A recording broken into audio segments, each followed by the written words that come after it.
Hello everyone, कैसे हैं आप सब? एकदम ठीक।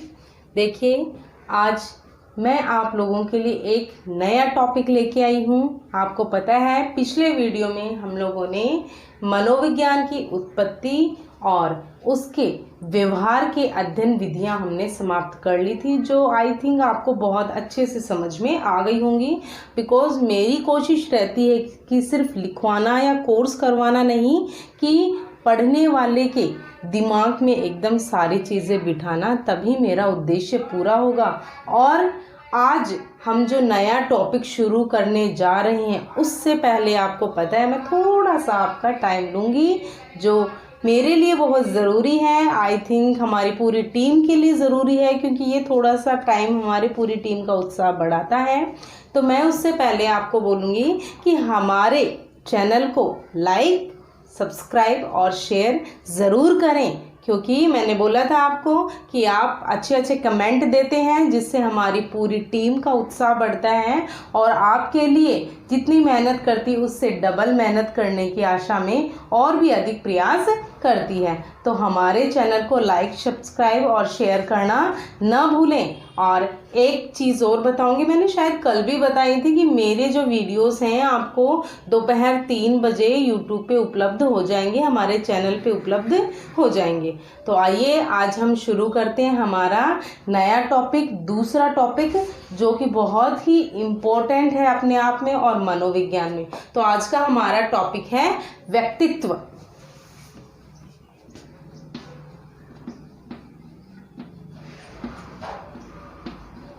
व्यक्तित्व, जिसको हम बोलते हैं पर्सनैलिटी।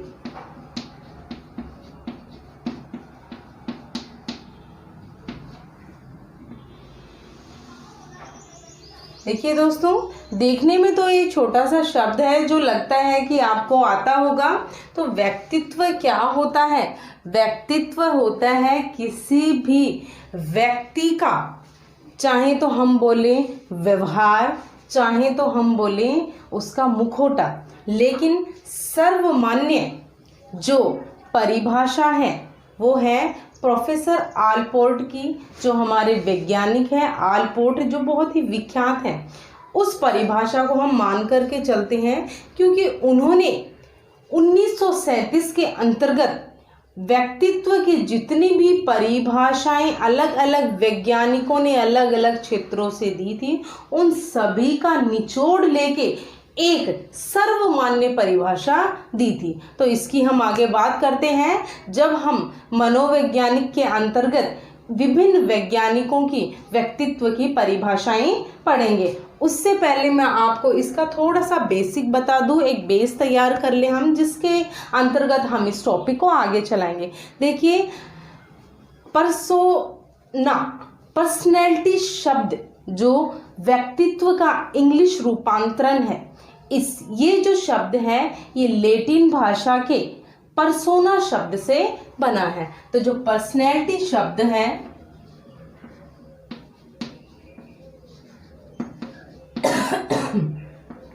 ये लैटिन भाषा के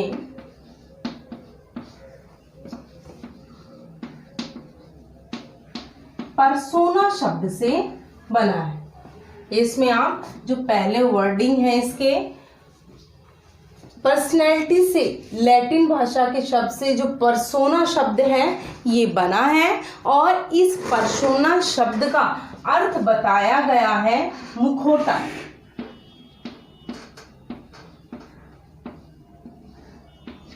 क्या बताया गया है? पर्सोना शब्द का अर्थ बताया गया है मुखौटा। देखिए दोस्तों कि मुखौटा क्या होता है? मास्क, ठीक है। मास्क ऐसा जो हम अपने चेहरे पे धारण करके रखते हैं। इसका अर्थ ये नहीं है कि प्रत्येक व्यक्ति ने कोई ना कोई मुखौटा धारण करके रखा है। कहने का अर्थ ये है कि व्यक्ति जो अपना व्यवहार दूसरों के प्रति प्रकट करता है वो उसका मुखौटा कहलाएगा। दोबारा रिपीट करती हूँ, व्यक्ति जो अपना व्यवहार दूसरों के प्रति प्रकट करता है वो क्या कहलाएगा? मुखौटा कहलाएगा। बहुत सारे वैज्ञानिकों ने कहा कि जो मुखौटा होता है वो व्यक्ति के बाहरी सतही प्रदर्शन का एक अंग है। यानी केवल जो मुखौटा होता है, या कुछ लोगों ने ऐसे भी कहा है कि व्यक्तित्व जानने के लिए जो सतही स्तर है केवल उसका ही मापन नहीं किया जा सकता। सतही स्तर क्या है? जो हमारी वेशभूषा होती है, वेशभूषा को देख करके कोई भी व्यक्ति के व्यक्तित्व का मापन नहीं किया जा सकता। अब एक उदाहरण के लिए मैं आपको बताऊंगी कि मैंने आज किस प्रकार के वस्त्र धारण करके रखे हैं, तो क्या इन वस्त्रों के बेस पे आप पता कर सकते हैं कि मेरा व्यक्तित्व कैसा है? नहीं पता कर सकते। कल मैं दूसरा ड्रेसअप करके आ जाऊंगी, कल मैं दूसरी ड्रेस पहन के आ जाऊंगी, तो क्या उस ड्रेसअप के अनुसार आप फिर से मेरा अलग से व्यक्तित्व पता करके बता सकते हैं? नहीं बता सकते। ऐसे ही प्रत्येक व्यक्ति ने जो बाहर का पहनावा पहन के रखा है, उस पहनावे के अंतर्गत कुछ वैज्ञानिकों ने कहा था कि उस पहनावे के अंतर्गत हम व्यक्ति का व्यक्तित्व बता सकते हैं। लेकिन दोस्तों, मनोविज्ञान ने धीरे धीरे चल करके इन सभी मापन करने वाली क्रियाओं को क्या कहा? सतही मापन। यानी जो बाहर का हमारा पहनावा होता है, वो पहनावा कभी भी व्यक्तित्व निर्माण में हमारी सहायता नहीं करेगा। वो केवल एक सतह का मापन करता है, केवल एक ऊपरी मापन करता है। अब देखिए, मुखौटा होता है दोस्तों कि जैसे मैं आज किसी से मिली, तो मैं पहली बार अगर मिलती हूँ तो मैं अपना बुरा व्यवहार उस व्यक्ति के प्रति क्यों जताऊंगी?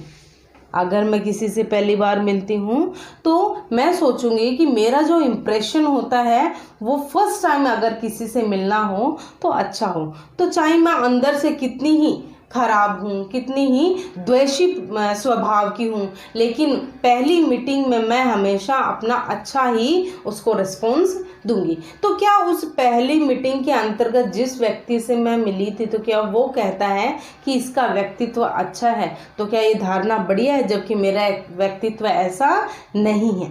तो जो मुखौटा शब्द है, ये मुखौटा शब्द ऐसा है कि जो हमारे व्यक्तित्व का एक मापन करता है। ठीक है।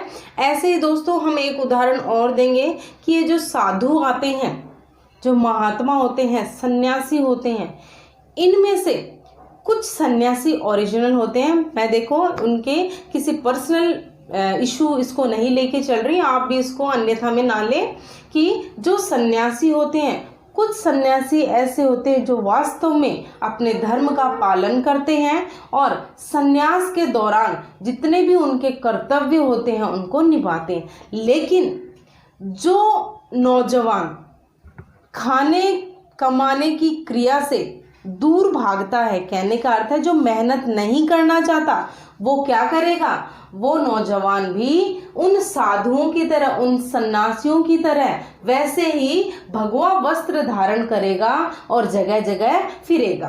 अब वो जो ढोंगी साधु है, उस साधु का व्यवहार किसी ने देख लिया कि वो अलग अलग जगह पर जाता है, पैसे मांगता है और फिर रात में शराब पी करके सो जाता है, या कोई भी अच्छा काम नहीं करता जिस प्रकार उसने वेशभूषा धारण करके रखी है। अब उस प्रकार के जो व्यक्ति को कोई देखेगा तो उस व्यक्ति का जो मस्तिष्क है केवल इस बात पे बन जाएगा कि उस व्यक्ति ने जो व्यवहार किया है वो प्रत्येक सन्यासी करते होंगे। तो क्या उस गलत व्यक्ति के बाहर के पहनावे को देख करके हम सन्यासियों को गलत ठहराते हैं? क्या ये सही है?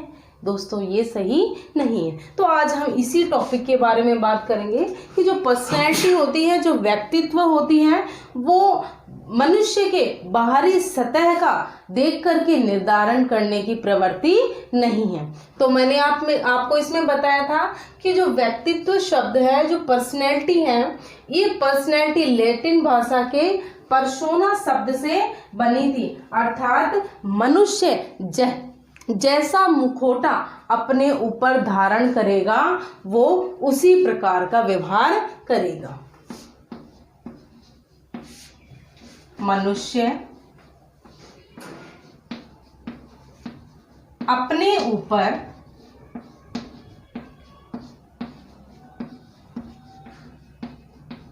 जैसा मुखौटा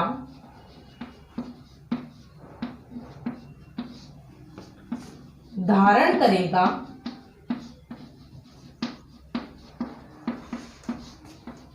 वह उसी प्रकार का व्यक्तित्व वाला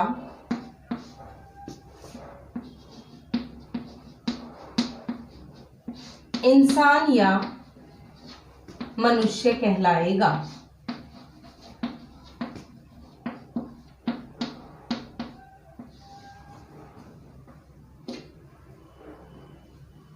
यानी कि जिस प्रकार का मुखौटा हमने धारण करके रखा है तो हमारा जो प्रदर्शन है वो उस मुखौटे के अंतर्गत ही होगा।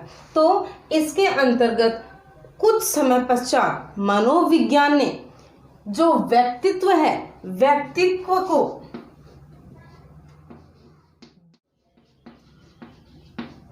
खाली चेक के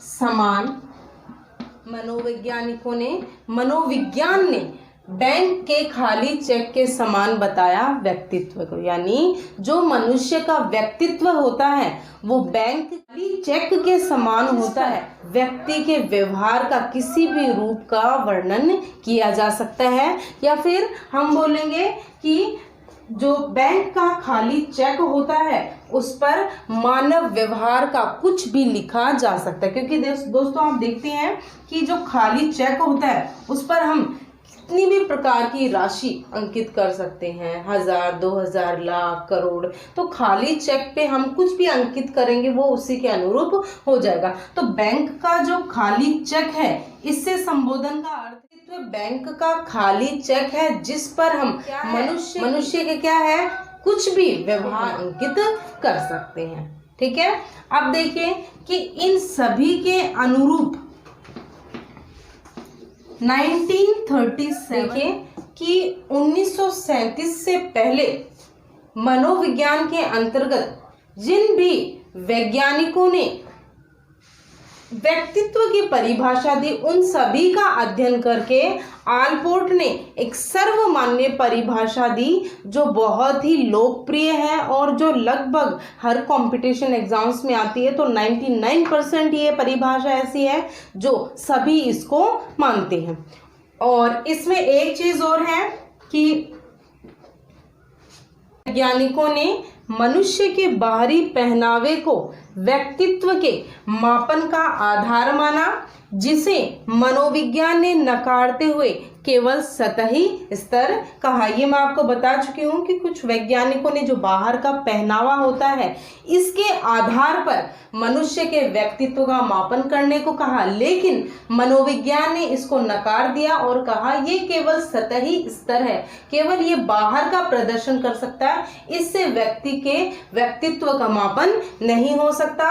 और एक आपको मैंने बताया था बैंक के खाली चेक के समान होता है जिस पर मनुष्य के द्वारा कुछ भी उसके व्यवहार को लिखा जा सकता है। अब मैं आपको जो विभिन्न वैज्ञानिक हैं उन्होंने और आलपोर्ट ने जो परिभाषा दी थी वो परिभाषाएं आपको बता। मैंने आप लोगों के लिए विभिन्न वैज्ञानिकों के द्वारा व्यक्तित्व की दी गई परिभाषा को ब्लैक बोर्ड पे अंकित किया है, जिसमें मैंने आपको बताया था कि मोस्ट इम्पोर्टेंट है आलपोर्ट की जो सर्वमान्य परिभाषा है, जिसको मैंने सबसे टॉप पे लिखा है। और इसके अलावा गिलफोर्ड, वुडवर्ड, डैशल और ड्रेवर ने भी कुछ परिभाषाएं दी है जो हमने पढ़नी है। अब देखिए सबसे पहली है आलपोर्ट के द्वारा कि व्यक्तित्व व्यक्ति के मनोदैहिक शब्द का क्या अर्थ है दोस्तों कि मन की और देह की यानी शरीर की भी और मन की भी दोनों प्रकार के गुणों का वह गत्यात्मक का अर्थ है लचीलापन। ये मैं आप पे यहाँ पे लिख देती हूँ। गत्यात्मक का अर्थ है लचीलापन। संगठन है जो उसके वातावरण के साथ अपूर्व समायोजन को निर्धारित करता है। तो आलपोर्ट ने क्या बताया है कि सबसे बड़ी बात, आलपोर्ट ने जो एक शब्द लिया है मनोदैहिक गुणों का गत्यात्मक संगठन है। ये बार बार प्रश्न आता है कि जो मनोदैहिक शब्द है वो किस वैज्ञानिक ने व्यक्तित्व की परिभाषा के अंतर्गत सम्मिलित किया है। तो मनोदैहिक गुण का अर्थ क्या है, मैंने आपको बताया था कि जो मन और देह दोनों को मिलाकर के जो गुण होते हैं, तो इसमें मैं इंपॉर्टेंट लिख रही हूं आपके लिए, ये सर्वमान्य परिभाषा है, यानी जितनी भी परिभाषाएं हैं इन सभी परिभाषाओं का निचोड़ करके आलपोर्ट ने इस परिभाषा को लिया है। तो इसको आप याद कर लीजिए।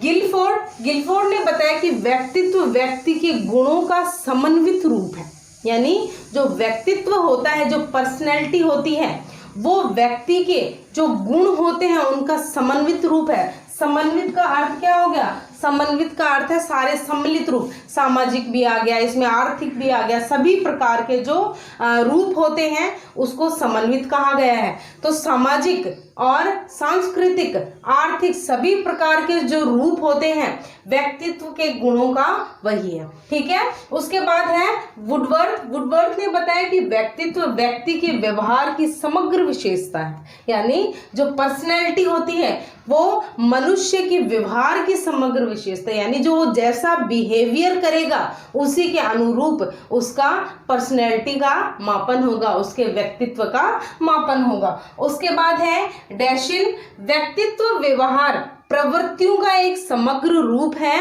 जो व्यक्ति के सामाजिक समायोजन से व्यक्त होता है। सामाजिक समायोजन का क्या अर्थ है आप समझ सकते हैं। समायोजन का अर्थ होता है एडजस्ट करना। इसका एक उदाहरण दूंगी मैं आपको, शायद आपको अच्छे से समझ में आ जाए, क्योंकि आप भी राजस्थान से बिलोंग करते हैं तो यहाँ के कल्चर जो है, यहाँ की जो संस्कृति है उससे अन्य भी की नहीं है। ये देखिए कि एक बच्ची है जो हमेशा राजस्थान में पली बड़ी है, एक राजस्थानी परिवार में रही है। उसके अंतर्गत जब एक छोटी बच्ची, एक परिवार में छोटी बच्ची होती है, तो जब वो अपने पीहर में होती है तो वो एकदम फ्री रहती है। कहने का अर्थ है किसी भी प्रकार के रेस्ट्रिक्शन, बाउंडेशंस उस पर नहीं होती हैं। आराम से सुबह उठना, उठते ही मम्मी के द्वारा चाय ला के दे देना, ठीक है। तो विभिन्न प्रकार के जो काम करती है उसमें उसकी किसी रोक टोक नहीं होती। जब वही बच्ची शादी करके ससुराल जाती है तो उस पर बहुत सारी जिम्मेदारियों का बोझ बढ़ जाता है और कुछ समय के लिए वो अपने आप को उस परिवार में एक बंधन के अंतर्गत मानती है। कैसे कि जिस प्रकार एक लड़की अपने पीहर में 9 बजे 10 बजे उठती थी, उठ करके कोई चाय पिलाता था तो ही चाय पीती थी, तो क्या ऐसा करने से ससुराल में काम चलेगा? जी नहीं, ससुराल में उसको सुबह उठना पड़ता है। लेकिन अभी तक वो उठी नहीं, वो 10 बजे उठती है, उठ करके और घर वालों से बोलती है क्या किसी ने चाय बनाई? तो उसकी सास जो बहुत ही अच्छी है, लेकिन उनको सिखाने के लिए उसको थोड़ा सा अपना व्यवहार परिवर्तन करना पड़ता है। वो कहती है कि बेटा अभी तक आप सबसे लेट उठे हो और अभी तक आपने चाय भी नहीं बनाई। तो उस बच्ची ने सीधा कहा कि मैं तो हमेशा ऐसे ही उठती आई हूँ, और आपको अगर विश्वास नहीं होता तो आप मेरे घर पे फ़ोन करके पूछ लीजिए कि मैं कितने बजे उठती थी। मेरा हमेशा का यही रूटीन है कि मैं 9-10 बजे उठती थी और उठते ही मेरे को चाय मिलती थी। तो माताजी ने बोला बेटा वो आपका पीहर था, वो आपका गाँव था, वहाँ एक बच्ची थे आप, आपके ऊपर बहुत सारे लोगों के हाथ थे, मम्मी पापा सबका आशीर्वाद आपके साथ था। यहाँ पर आप एक गृहिणी हो, एक लक्ष्मी हो, बल्कि आपको सबके लिए काम करना है और काम के अनुरूप आपको अपने आप को ढालना भी चाहिए। तो अगर वो बच्ची, मैं फिर से बोलूंगी, अगर वो बच्ची अपने आप को अपने ससुराल के अनुरूप ढाल लेती है तो उसका व्यवहार कैसा होगा? तो उसका व्यवहार होगा कि उसके ससुराल वाले भी उसकी तारीफ करेंगे, उसके सगे संबंधी होंगे वो भी उसकी तारीफ करेंगे कि इस बच्ची ने समायोजन कर लिया, और वो तारीफ के काबिल हो जाएगी, वो एक मिसाल देने के लायक हो जाएगी। ये उसका पॉजिटिव धनात्मक व्यक्तित्व कहलाएगा। इसी के अनुरूप अगर वो बच्ची बोल देती है कि इस प्रकार के काम मुझसे नहीं होंगे, मैं तो जिस प्रकार अपने पीहर में रहती थी उसी प्रकार यहाँ पर रहूंगी, तो क्या उस बच्ची को समाज एक्सेप्ट करेगा? समाज एक्सेप्ट नहीं करेगा। पहले उसको परिवार से ऋणात्मक शब्द सुनने को मिलेंगे और जैसे जैसे उसकी ये व्यवहार की बातें बाहर को जाएंगी तो बाहर सब उसकी निंदा करेंगे। ये उसका धनात्मक रूप होगा, ऋणात्मक समायोजन होगा। तो सामाजिक समायोजन से क्या अर्थ है? समाज में समायोजन करना। समाज का अर्थ सारे समाज के साथ नहीं, वो समायोजन कर रही है अपने परिवार के साथ, लेकिन वो सामाजिक कहलाएगा क्योंकि वही समायोजन बाहर सुनने को मिलेगा, लोगों में फैलेगा, तो वो सामाजिक कहलाएगा। तो आपने देख लिया कि सामाजिक समायोजन में धनात्मक समायोजन भी होता है और एक ऋणात्मक भी। अगर धनात्मक होता है तो समाज उसको कबूल करता है और अगर वो समायोजन ऋणात्मक होता है तो समाज उसको कभी भी स्वीकृत नहीं करता। तो ड्रेसिल ने बताया कि व्यक्तित्व व्यवहार प्रवृत्तियों का वो समग्र रूप है, वो सभी एकीकृत रूप है जो व्यक्तित्व के सामाजिक समायोजन से व्यक्त होता है। यानी समाज के अंतर्गत वो समायोजन किस प्रकार करता है वो इसके अंतर्गत आएगा।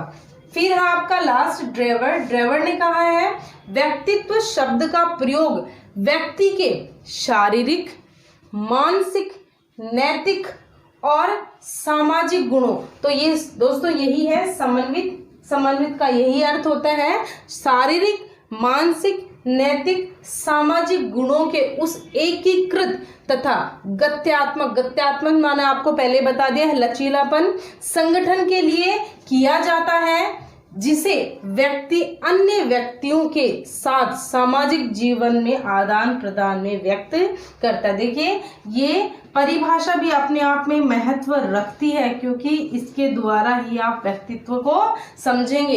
इन्होंने कहा है कि केवल अच्छा बोलना, अच्छे से व्यवहार करना ही व्यक्तित्व नहीं होता, बल्कि समाज के अंतर्गत आपकी पर्सनैलिटी कैसी है, आपका व्यक्तित्व कैसा है, परिवार में आपका व्यक्तित्व कैसा है, ठीक है, और किसी संस्था में आप पढ़ाते हैं तो वहाँ आपका व्यक्तित्व कैसा है, और आपका आपके घर वालों के साथ, आपके पति के साथ, आपके बच्चों के साथ, आपके सास ससुर के साथ, आपके मम्मी पापा के साथ, अगर सभी के साथ अच्छा व्यक्तित्व है तो आपका अच्छे व्यक्तित्व के अंतर्गत आएगा। और किसी के साथ अच्छा, किसी के साथ बुरा, किसी के साथ बहुत ही गलत, किसी के साथ बहुत ही अच्छा व्यवहार होगा, तो ये सब इनका समन्वित रूप मानकर ही एक क्या बनता है, व्यक्तित्व बनता है। किसी एक क्षेत्र में हम व्यक्तित्व का निर्माण नहीं कर सकते, संपूर्ण क्षेत्रों का आकलन करके ही व्यक्तित्व का निर्माण होता है।